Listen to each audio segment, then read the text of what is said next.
Hello guys, कैसे हैं आप लोग। तो आज इस धारावाहिक का दूसरा एपिसोड है। अरे मेरा मतलब कि आज इस चैप्टर का दूसरा लेक्चर है। जी हाँ, जिसका नाम है chemical reactions and equation.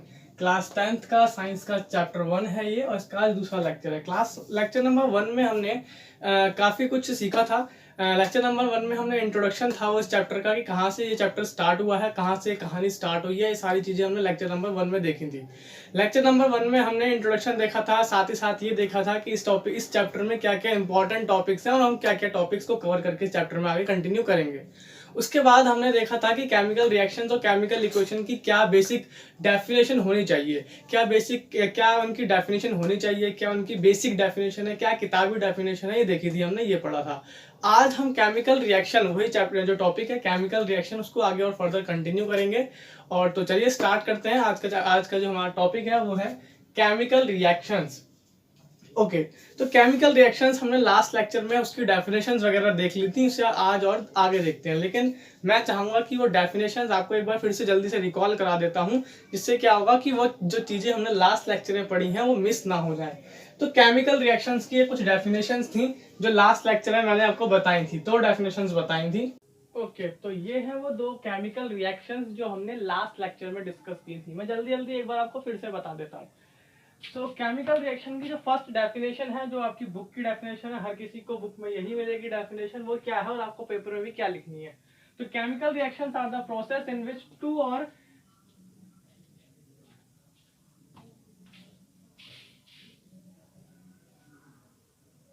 Okay, तो ये वो दो रिएक्शंस हैं जो मैं आपको जल्दी से एक बार रिकॉल करा देता हूँ। तो केमिकल रिएक्शंस, फर्स्ट जो हमारी डेफिनेशन है वो ये है, chemical reactions are the process in which two or more substances or chemicals slash है ये, substances or chemicals react with each other to form new substance with entirely different properties. ये हमने फर्स्ट लेक्चर में मैंने आपको बताया था क्या है ये।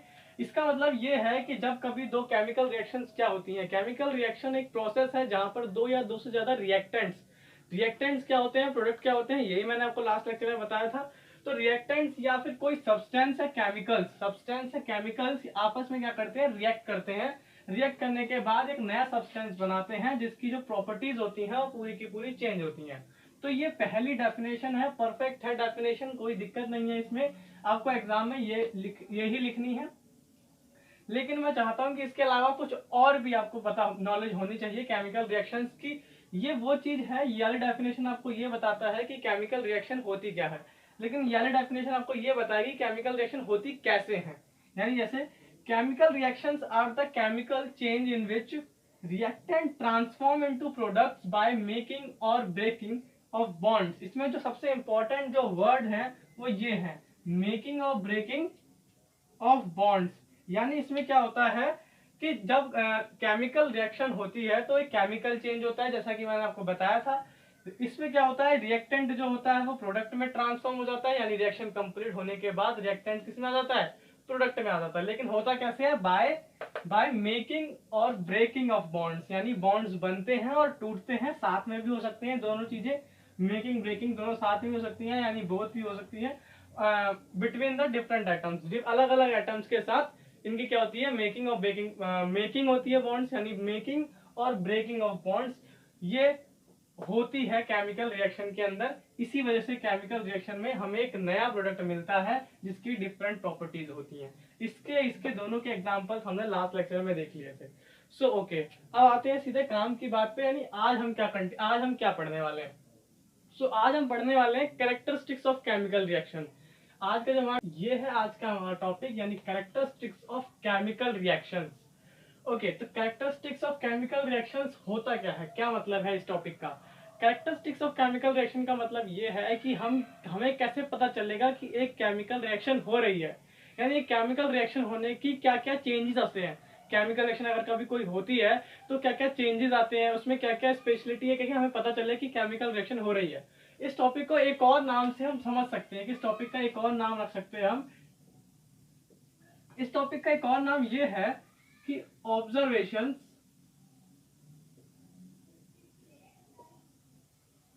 observations that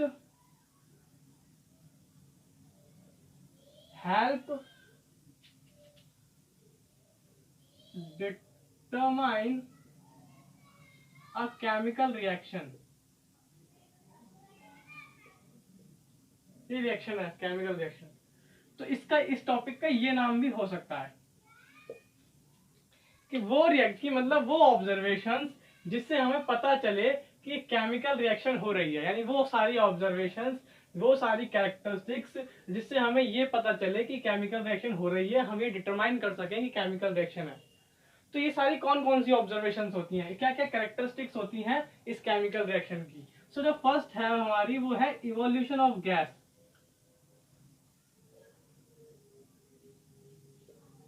evolution of a gas. Second जो है वो है हमारी formation of precipitate, formation of precipitate,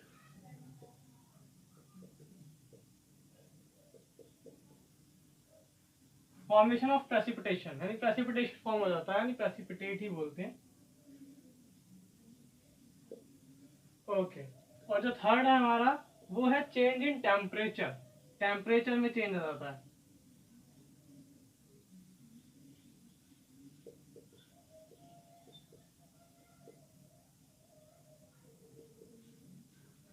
fourth है हमारा change in colour,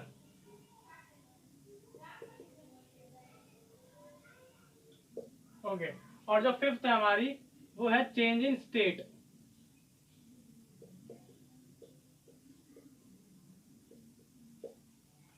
change in colour, change in state. तो ये कुछ तीन चार चीजें हैं, चार पांच चीजें हैं, पांच कैरेक्टरिस्टिक्स होते हैं किसी भी केमिकल रिएक्शन के, यानी पांच वो ऑब्जर्वेशंस होती हैं जिससे हम पता लगा सकते हैं कि यहाँ पर एक केमिकल रिएक्शन हो रही है।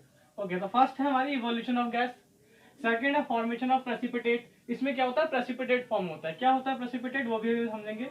उसके बाद है चेंज इन टेम्परेचर, यानी टेम्परेचर में चेंज आना, फिर उसके बाद है कलर में चेंज आना और स्टेट में चेंज आना। ओके, अब मैं यहाँ पर क्या करूंगा, इन सबके एक एक एग्जाम्पल देकर और इन्हें एक्सप्लेन करके यहाँ पे समझाऊंगा आपको। सबसे पहले हम स्टार्ट करते हैं इवोल्यूशन ऑफ गैस से।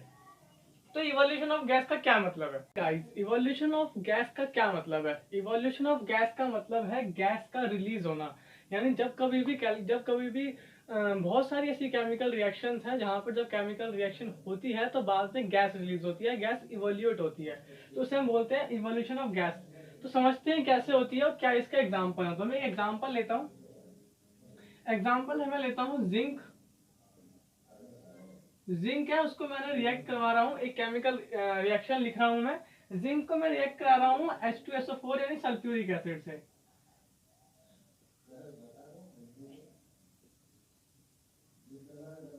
सल्फ्यूरिक एसिड से। तो जब कभी मैं जिंक को सल्फ्यूरिक एसिड के साथ रिएक्ट कराऊंगा तो मुझे क्या मिलेगा, तो मुझे मिलेगा जिंक को सल्फ्यूरिक एसिड को रिएक्ट कराऊंगा तो मुझे मिलेगा zinc sulphate, zinc sulphate plus plus plus क्या होगा, हाइड्रोजन गैस रिलीज होगी, हाइड्रोजन गैस, हाइड्रोजन गैस क्या होगी, रिलीज होगी। इस साइन का मतलब होता है कि ये गैस रिलीज हो रही है, यानी ऊपर की तरफ जा रही है। ओके, जब कभी भी जिंक को सल्फ्यूरिक एसिड को आपस में हम रिएक्ट कराएंगे, यानी एक ऐसी रिएक्शन है जब कभी भी जिंक और सल्फ्यूरिक एसिड आपस में रिएक्ट करेगा तो जिंक सल्फेट प्रोडक्ट बनेगा, साथ में हाइड्रोजन गैस रिलीज होगी। ओके, तो हमें रिएक्शन होते हुए नजर तो नहीं आ सकती कि कैसे रिएक्ट कर रहे हैं, लेकिन हम इससे ये पता लगा सकते हैं जब भी हाइड्रोजन गैस रिलीज होगी तो उससे हम ये पता लगा सकते हैं कि ये एक केमिकल रिएक्शन हो रही है और केमिकल रिएक्शन के कैरेक्टरिस्टिक्स है। क्या है कैरेक्टरिस्टिक है, एक हमारी ऑब्जर्वेशन है, एक हमारी ऑब्जर्वेशन है कि हाइड्रोजन गैस रिलीज हो रही है। ओके, तो मैं इसको रिएक्शन को इक्वेशन की फॉर्म में लिखने की कोशिश करता हूँ। तो जिंक का होता है Zn सिंबल्स, और मैंने आपको बताया था कि केमिकल इक्वेशंस क्या होती है, सिंबल और फॉर्मूले की फॉर्म में हम रिएक्शन को रिप्रेजेंट करते हैं, लिखने का तरीका है। तो Zn प्लस H2SO4, H2SO4 इसका क्या है, केमिकल नेम है, केमिकल फॉर्मूला है। इन दोनों की रिएक्शन कराते हैं तो Zn क्या कर देता है, H को डिस्प्लेस कर देता है। ये हम आगे पढ़ेंगे कि कौन कौन सी टाइप की रिएक्शंस होती हैं, वहां पे आपको ज्यादा क्लियर होगा। तो Zn H क्या करेगा, रिप्लेस कर देता है, और यहाँ पे ZnSO4 हमारा क्या बन जाता है, प्रोडक्ट बन जाता है। ZnSO4 प्लस में क्या जाता है H2 गैस, जो कि क्या हो रही है, रिलीज हो रही है। गैस है जो कि ऊपर की तरफ ऐसे एरो बनेगा कि ये रिलीज हो रही है गैस, और इससे हमें इस वाली रिएक्शन में क्या हो रहा है, ये वाली जो पहली वाली हमारी जो ऑब्जर्वेशन थी वो हमें इस वाली रिएक्शन में पता चल रहा है। ओके, यानी Zn को हमने रिएक्ट कराया H2SO4 के साथ, और फिर क्या मिला हमें, ZnSO4 मिला और H2 आया। यहाँ ZnSO ये क्या है, एक रिएक्शन है, ये एसिड है, यहाँ पे डाइल्यूट एसिड है, डाइल्यूट एसिड है। डाइल्यूट एसिड्स कौन से होते हैं, कंसंट्रेटेड एसिड्स कौन से होते हैं, ये हम 9th क्लास में पढ़ चुके हैं। और अगर आपको नहीं पता तो डाइल्यूट का मतलब होता है जहाँ पे वाटर का अमाउंट ज्यादा होता है, और कंसंट्रेटेड का मतलब जहाँ पे वाटर का अमाउंट कम होता है। हम जितनी भी लेबोरेटरीज और लैब्स में क्या यूज करते हैं, कंसंट्रेटेड यूज नहीं करते, डाइल्यूट यूज करते हैं, क्योंकि कंसंट्रेटेड हमारे लिए बहुत हार्मफुल भी हो सकता है। ओके, तो ये रिएक्शन थी।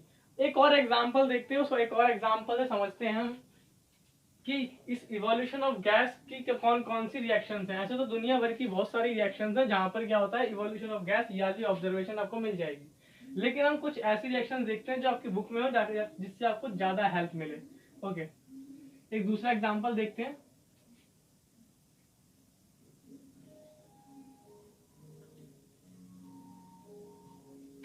एक दूसरा एग्जांपल है, उसमें मैं क्या कर रहा हूं, एक रिएक्शन लिख रहा हूं, सोडियम कार्बोनेट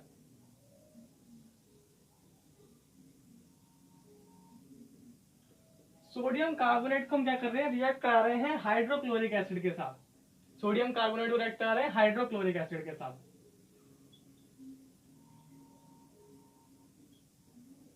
हाइड्रोक्लोरिक एसिड के साथ। जब हम इन दोनों की रिएक्शन कराएंगे, तो हमें प्रोडक्ट में क्या मिलेगा, तो हमें प्रोडक्ट में मिलेगा सोडियम क्लोराइड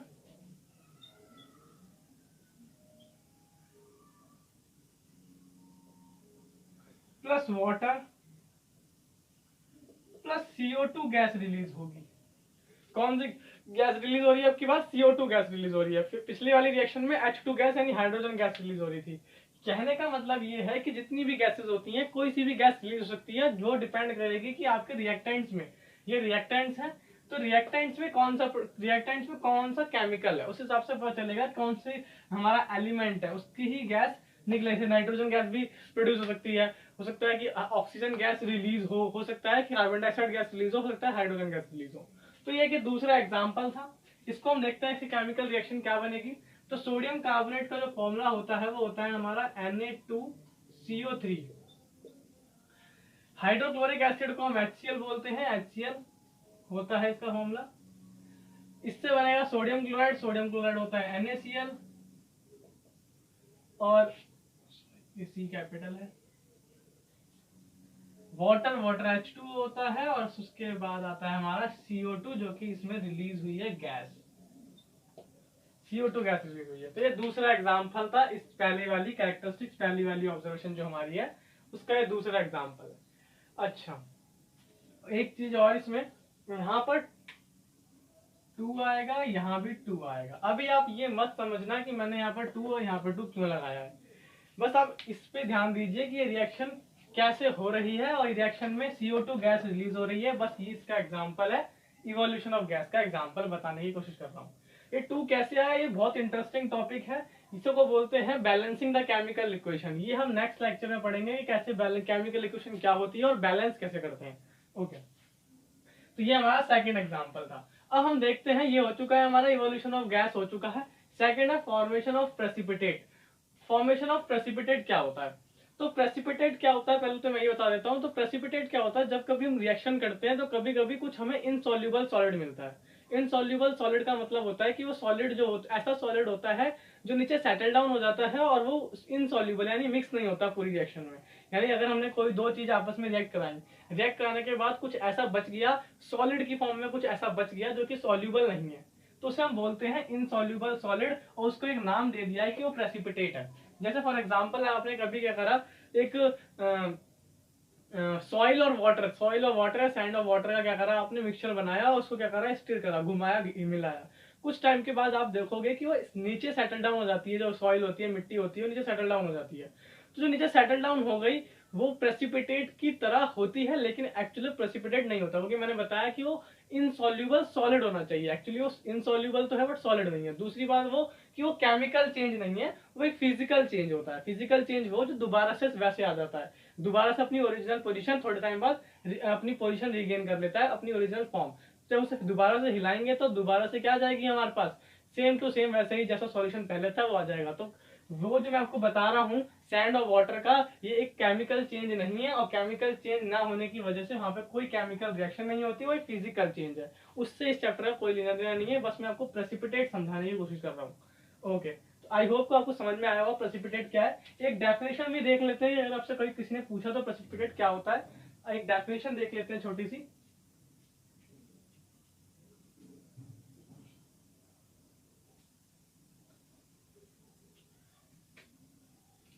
अब precipitate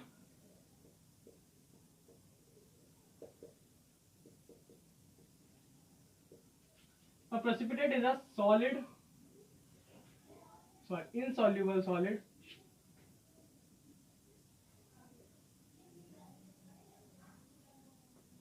insoluble, a precipitate is an insoluble solid in which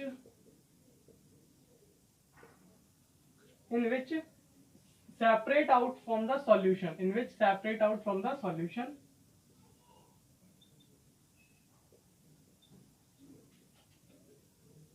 from the solution in which separate out from the solution during the chemical reaction.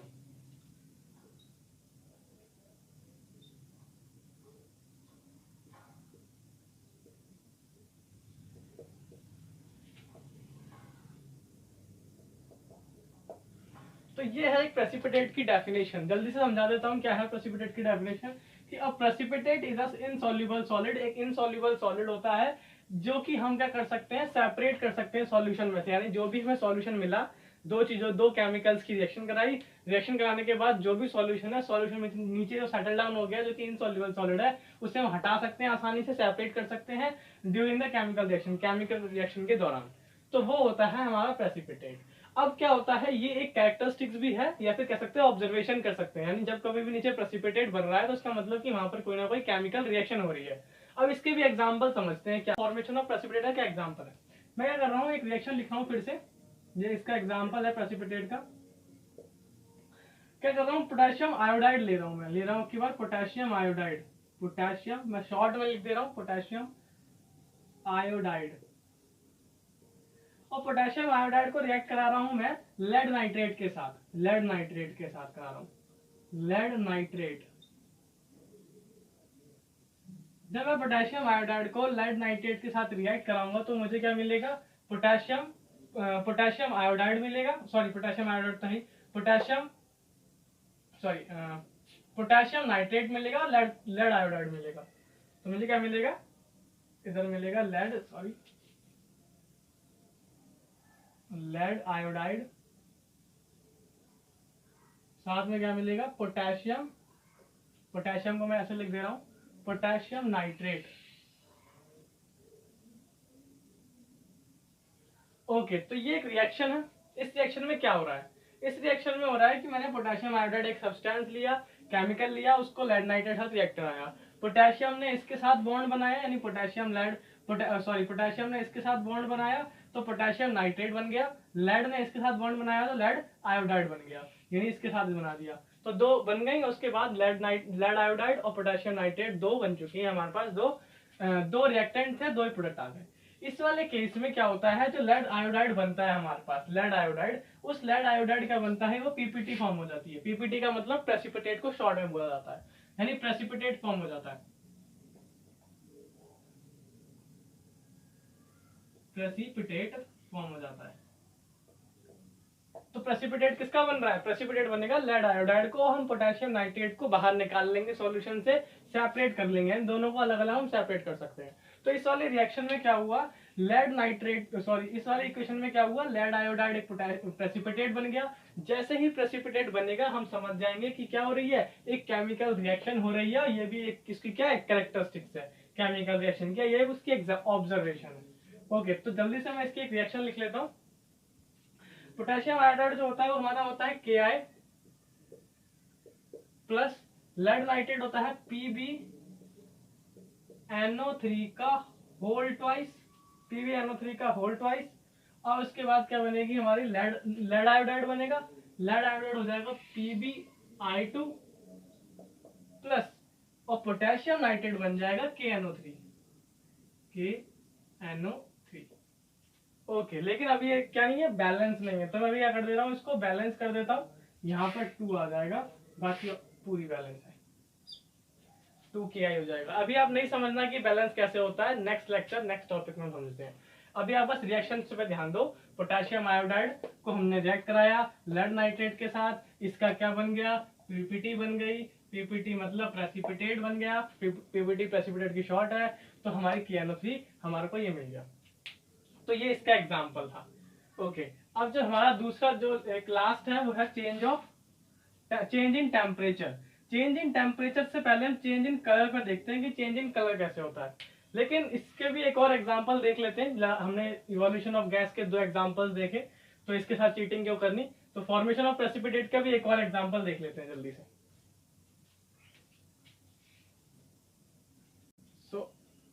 Okay, तो एक और इसका एग्जांपल देख लेते हैं जल्दी से। मैं एक डायरेक्ट रिएक्शन लिख देता हूँ क्योंकि हमें पता ही है। तो रिएक्शन क्या होगी, रिएक्शन में करा रहा हूँ कि बाद सल्फ्यूरिक एसिड को रिएक्ट करा रहा हूँ। सल्फ्यूरिक एसिड को किसके साथ करा रहा हूँ, बेरियम क्लोराइड के साथ करा रहा हूँ।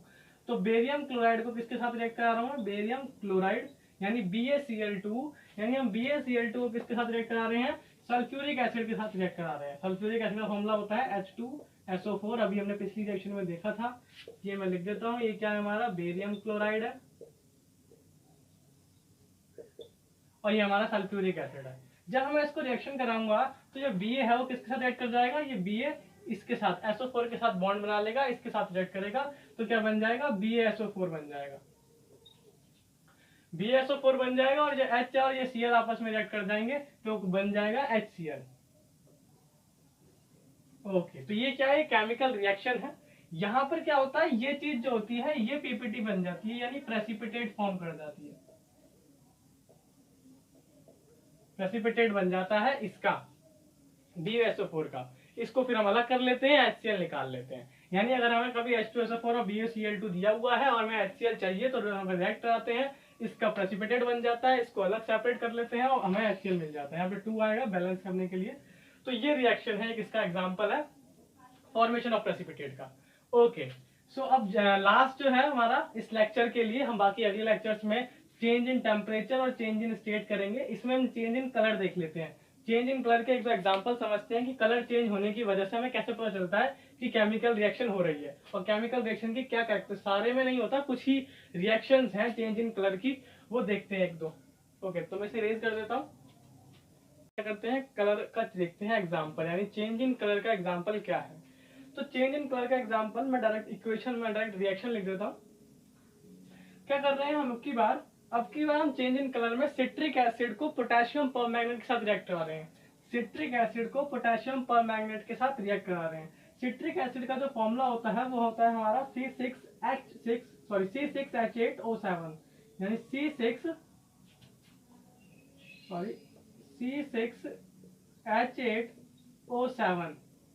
C6H8O7, ये हमारा सिट्रिक का फॉर्मूला है, सिट्रिक एसिड का।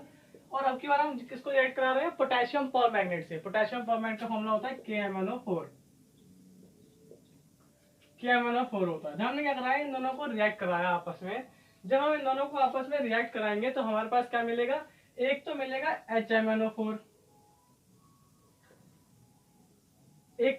HMnO4, और दूसरा क्या मिलेगा, C6H5K3O7। एक चीज हमें ये मिलेगी, ये 2 चीजें मिलेंगी जब हम क्या कराएंगे, रिएक्ट कराएंगे अपना सिट्रिक एसिड को पोटेशियम परमैंगनेट के साथ। इसमें क्या होता है, ये कहानी है हमारी चेंज इन कलर की। हम चेंज इन कलर देख रहे हैं, तो चेंज इन कलर में क्या, कलर में चेंज आएगा। तो यहाँ पर इसका जो कलर होता है पोटेशियम परमैंगनेट का, वो कलर होता है पर्पल कलर का। जबकि जब हम इसे रिएक्ट करा देते हैं सिट्रिक एसिड से या किसी और एसिड से भी रिएक्ट कराते हैं तो उसके कलर में चेंज आता है। हमने यहाँ पे सिट्रिक एसिड से रिएक्ट कराया है, तो जब हम सिट्रिक एसिड से रिएक्ट कराते हैं तो कलर में चेंज आता है, और यहाँ पे जो कलर बनता है इसका, यानी जो नया कलर आता है वो हो जाता है कलरलेस, यानी कोई कलर ही नहीं आता, कलरलेस। यहाँ पर्पल था, यहाँ कलरलेस हो गया, यानी यहाँ से पर्पल यहाँ कलरलेस, यानी हमने देखा कि यहाँ पे तो पर्पल था लेकिन यहाँ कलरलेस कैसे हो गया, चेंज हो गया कलर में, यानी कलर में चेंज आना। कलर में चेंज आने का मतलब है कि केमिकल रिएक्शन की एक कैरेक्टरिस्टिक्स है या हमारे लिए एक ऑब्जर्वेशन है ये पता करने की कि इसके बीच ये किसी के साथ रिएक्शन कर रहा है। और वो कौन है, अभी यहाँ पर सिट्रिक एसिड है, ये सिट्रिक एसिड है, सिट्रिक एसिड, और इसको हम पोटेशियम परमैंगनेट बोलते हैं। पोटेशियम को मैं ऐसे लिख दे रहा हूं परमैंगनेट।